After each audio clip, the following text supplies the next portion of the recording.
निशाचर महल का रहस्य। प्राचीन भारत के दक्षिणी पठार में बसा था एक समृद्ध राज्य सुरवर्णपुर। यहाँ के राजा विराजेंद्र सिंह न्यायप्रिय और निडर थे। उनकी रानी मृणालिका अपूर्व सौंदर्य और विद्वता की मिसाल थी।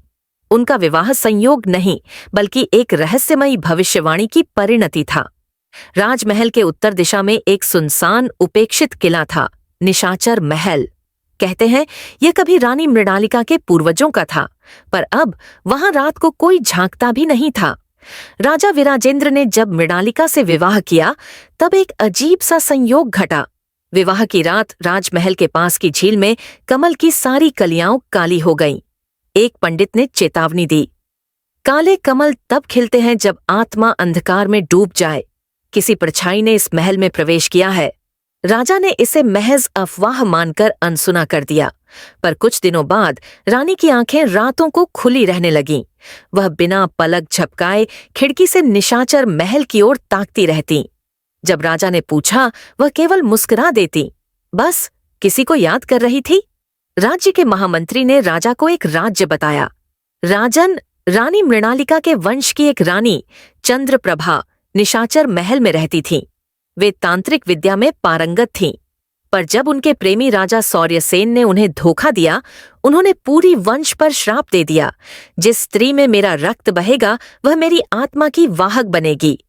राजा सन्न रह गए, कहीं मृणालिका उसी वंश की अंतिम कड़ी तो नहीं।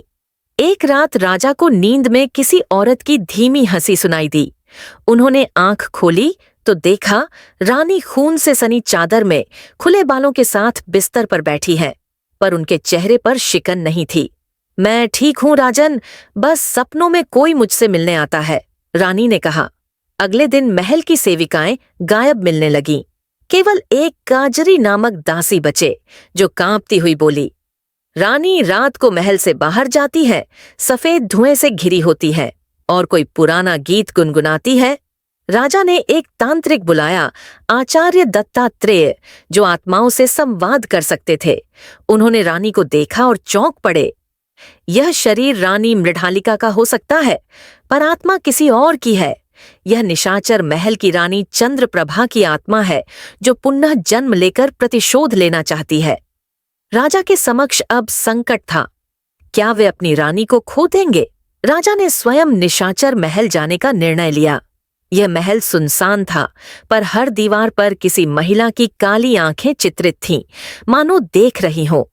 राजा को महल के तहखाने में एक प्राचीन कक्ष मिला, जहां एक शीशे में रानी मृणालिका का प्रतिबिंब नहीं दिख रहा था, बल्कि चंद्रप्रभा का चेहरा झलक रहा था। और तभी एक छाया पीछे से फुसफुसाई, अब मैं पूरा अधिकार चाहती हूं, यह शरीर मेरा है। और वह राजा जिसने मुझे ठुकराया था, उसका वंश अभी तक जिंदा है। रानी के शरीर में चंद्रप्रभा और मृणालिका की आत्माओं के बीच संघर्ष शुरू हुआ। रानी मृणालिका रोती रही, गिड़गिड़ाती रही, मैंने किसी से कोई घृणा नहीं की, मुझे बख्श दो। पर चंद्रप्रभा अडिग थीं, तू ही है मेरी वाहक, अब तू या मैं, एक ही बचेगी, तांत्रिक दत्तात्रेय ने बताया। यदि रानी के सच्चे प्रेम की परीक्षा ली जाए और वह अपने प्राण त्यागने को तैयार हो जाए, तब आत्मा मुक्त हो सकती है। राजा ने रानी को अंतिम बार देखा।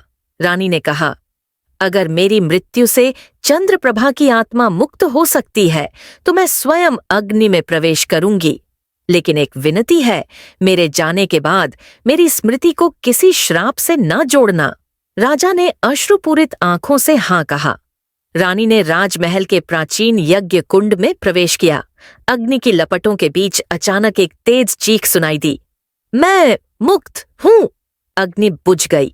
रानी वहीं बेहोश पड़ी थीं, पर अब उनके माथे पर कोई काली रेखा नहीं थी, चेहरा शांत था।